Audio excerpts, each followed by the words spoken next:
যখন কোথাও যাওয়ার থাকে রাতে বলতে পারো ঠিকঠাক মতন ঘুমই হতে চায় না। আর বিশেষ করে আমরা যখন সকাল সকাল বেরাবো তো মাথায় তো একটা চিন্তা থাকেই ঘুম থেকে ওঠার। তো দেখতেই পারলে ঘড়িতে 4:42, তখন আমরা কিন্তু ঘুম থেকে উঠে পড়েছি সবাই। তো রেডি হব, তার জন্য স্নান করতে হবে। কি রে, কোথায় যাচ্ছিস? দেখি কোথায় যাই। সারপ্রাইজ? গাড়িতে এসছে। তো তারপর সবাই মিলে কিন্তু রেডি হয়ে স্নান করে একদম বেরিয়ে পড়েছি, যেহেতু সারাটা দিন লাগবে ঘুরতে। তো তার জন্য কিন্তু সকাল সকাল অত ভোরবেলায় আমরা সবাই স্নান করে নিয়েছি। আর এতগুলো মানুষ যেহেতু স্নান করতে রেডি হতে টাইম লাগবে, তার জন্য একটু তাড়াতাড়ি করে সবাই উঠে পড়েছিলাম। আর বাড়ির থেকে চা খেয়ে বেরিয়ে পড়েছি। আমাদের কাকু কিন্তু খুব টাইমে চলে এসছে। তো তারপর দেখো আমরা কিন্তু বাড়ির থেকে ঠিক 6:30, 7:45, 7টার মধ্যে বেরিয়ে পড়েছি। এখানে এখন দেখো সকালের ওয়েদারটা জাস্ট।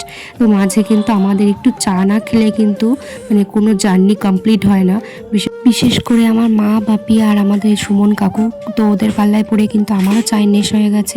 আর আমিও কিন্তু এখন চা, বিস্কিট আর জল খেয়ে নিলাম। তো সবাই এখানে দাঁড়িয়ে একটু বিস্কিট, চা খেয়েছি। তারপর কিন্তু জার্নিটা আরও বেশ ভালোভাবে পৌঁছেছি, মানে ফ্রেশ লাগছিল আরও ভালো। আর তো দেখো আমরা কথা বলতে বলতে মিনিমাম 2 ঘন্টার মধ্যে কিন্তু চলে এসেছি টাকিতে। আর আমাদের কিন্তু বেশি মানে সময় লাগেনি। আর ওয়েদারটা নিয়ে জাস্ট কোনো কথাই হবে না। তো তোমরা সবাই মানে জানো, আমি শর্টসে ছেড়েছিলাম যে সানডের ওয়েদারটা ঠিক কেমন ছিল, তোমরা সবাই জানো। তো আমরা তো ভেবেছিলাম যে আমাদের ঘোরা হবেই না, এত পরিমাণে বৃষ্টি আসবে বা আমাদের আশাটাই বেকার হয়ে গেল। তো কথায় আছে না, আমাদের বজরংবলী আছে মানে, তো সে তো আছেই। আমাদের জার্নিটা এত কষ্ট করে সব কিছু প্ল্যানিং এভাবে সে ভেস্তে দিতে পারে না। তো যাই হোক, বজরংবলীর জন্য কিন্তু আমরা সারাটা দিন এত ভালোভাবে ঘুরেছি, হয়তো এরকম ট্রিপ আর লাইফে আর মানে নেক্সট কোনো দিন পাবো না। এত ভালো হাওয়া, এত দারুণ ওয়েদারটা এনজয় করেছি ঘুরে, মানে এরকম মানে সত্যি এরকম নেক্সট টাইম আর পাবো না এই ওয়েদার। আমরা মানে কোনো কষ্টই হয়নি। আর ওখানকার লোকজনও বলছে যে তোমরা খুব ভালো দিনে এসছো, এরকম ওয়েদার কিন্তু মানে জাস্ট দেখা যায় না, পাওয়াও যায় না। তার আগের দিন কিন্তু বীভৎস গরম গেছে টাকিতে, মানে ওখানকার লোকজন বলছে মানে জাস্ট লু গেছে আগের 2 দিন এত পরিমাণে গরম ছিল। তো যাই হোক, কথা বলতে বলতে দেখো আমরা কিন্তু ওখান থেকে টোটো করে নিয়েছি, যেহেতু সাইট সিন আমাদের পুরো ঘোরাবে, মানে টাকির আশেপাশে কি কি আছে না আছে। তো টাকিতে গিয়েই কিন্তু ফার্স্ট আমরা মানে ইছামতি নদীটা দেখলাম। দেখে দেখো ওখান থেকে একটুখানি মানে টোটো কাকুদের সাথে কথা বলে আমাদের সাইট সিন কমপ্লিট মানে করার একটা প্ল্যানিং হয়ে তাও আমরা বেরিয়ে পড়লাম। 2টো টোটো করা হয়েছে, যেহেতু মানে এতগুলো লোক তো হবে না। তো ফার্স্ট আমাদের এই যে শঙ্কর জেনারেলের বাড়িতে নিয়ে এসেছিলো। তো এনার বাড়িটা কমপ্লিট করে এই যে তাপস পালের 8 লোকাল শুটিং হয়েছিল এই বাড়িতে, তো সেটাই আমাদের দেখাচ্ছিল। আর বেশ ভালোও লাগছিলো, মানে যেগুলো আমরা ছোটোবেলায় শুনেছি মানে বইয়ের নাম টাম, সেইগুলো কিন্তু এখন চোখের সামনে দেখতে পাচ্ছি। তো খুবই ভালো লাগছে। আর হলুদ যে বাড়িটা দেখতে পাচ্ছ, এই যে দেখো আমি জুম করছি, তো এই বাড়িটা কিন্তু গয়নার বাক্স, এই যে দেখো এই বাড়িটা কিন্তু গয়নার বাক্স শুটিং হয়েছিল। সবাই তোমরা জানো, কম মানে নাম শুনেছো। তো বাড়িটার সামনেটা ঠিক এতটা পরিমাণে জঙ্গল হয়ে গেছে, যেহেতু মানুষজনের আগমন মানে যাওয়া আসা বন্ধ, সেই জন্যই এতটা পরিমাণে জঙ্গল হয়ে গেছে। খালি ট্যুরিস্টরা যায় দেখে, এটাই হচ্ছে মানে আর জন্য পরিষ্কার পরিচ্ছন্ন সেরকমভাবে করা হয় না। তো তারপর কিন্তু আমরা সবাই মিলে এখান থেকে ডাব খেয়ে নিলাম। ডাবটা খাওয়ার পর কিন্তু বেশ ভালো লাগছিল। আর একদম ওখানকার একদম ফ্রেশ মানে টাটকা পাড়া ডাব তো বলতে পারো। তো আমরা সবাই মিলে ডাব খেয়ে নিলাম। আর আমার ছেলে তো ডাবের জল খেতে ভীষণ ভালোবাসে। আর এই ফুল গাছটা কত বড়, নাক ফুল গাছ বললো, আমি মানে এর আগে কোনোদিন নাম শুনিনি।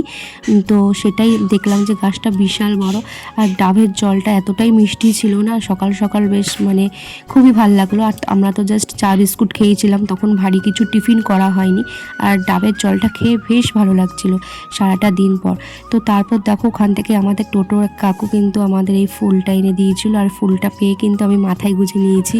আর সিনারিটা দেখো, ও জাস্ট মানে এখনও আমার চোখে ভাসছে, মানে ফিল করছি যে জায়গাটা সত্যিই এত ভালো ঘুরেছি। তো আমরা কিন্তু এখন চলে এসেছি গোলপাতার জঙ্গল, মানে মিনি সুন্দরবন বলতে পারো এটা।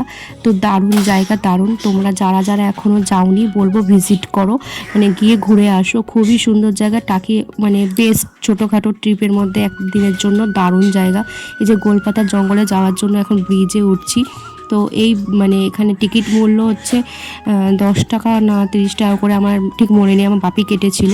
আর প্রত্যেকটা জায়গায় কিন্তু আধার কার্ড নিতে হবে, তোমরা যেই যাও না কেন সাথে আধার কার্ড লাগবে, যেহেতু ওটা বাংলাদেশ আর ইন্ডিয়া মানে বর্ডারের একদম শেষ প্রান্ত বলতে পারো। তো তার জন্য কিন্তু প্রত্যেকটা জায়গায় ঘোরার জন্য ওরা আধার কার্ড জমা নিচ্ছে।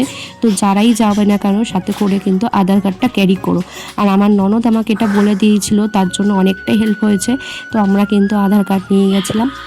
আর গোলপাতার জঙ্গল কেন বলা হয় এই গাছগুলোর কারণে, এর ছোট্ট ছোট্ট দেখছো নারকেল গাছের মতো দেখতে গোল গোল গাছ, এই গাছগুলোকে গোল গোল বলে গোলপাতার জঙ্গল বলা হয়। আর এই জঙ্গলটার মধ্যে এইটা টপ মানে 3 তলা রয়েছে, একদম টপের থেকে দেখো যে কত সিঁড়ি, সবাই উঠে আসে এই ওপর থেকে গাছের ভিউটা নেওয়ার জন্য। আর সত্যি এত সুন্দর হাওয়া, এই যে দেখো তোমরা চোখে দেখতে পাচ্ছ কি পরিমাণে গাছগুলো দুলছে। যেমন একটু মানে আনন্দ হচ্ছে তেমন ভয়ও প্রথম প্রথম লাগছিল। তো তারপর ভাবলাম যে না, ওয়েদারটা কিন্তু এরমই থাকবে, বৃষ্টি হবে না। আর আমাদের সাথে তো বজরংবলী আছেই বললাম। তো তারপর দেখো মানে ওখান থেকে আমরা দেখতে পাচ্ছি বর্ডারটা জুম করলে একদমই কাছে চলে আসছে। বেশ ভালো লাগছে এই মানে নতুনত্ব মানে এই জিনিসটা দেখে। তো গোলপাতা জঙ্গল থেকে বেরিয়ে কিন্তু আমরা একটু ভারী টিফিন করলাম, মানে ব্রেকফাস্ট করলাম। ব্রেকফাস্টে ছিল হচ্ছে এখানে ঘুগনি আর তার সাথে লুচি, আর তার সাথে এখানে দেখো আমরা সবাই মিলে বসে পড়েছি। এত হাওয়া, আমরা যেহেতু বাইরে বসেছি আর আমার বাপি আর সুমন কাকু বসেছে ভিতরে, যেহেতু প্রচুর ধুলো উঠছিল, কিন্তু আমাদের হাওয়াটা বেশ ভালো লাগছিল, আমরা খুব এনজয় করছিলাম। তো নেক্সট পার্ট আসবে, তোমরা দেখতে থাকো, পার্টগুলো ভালো লাগবে।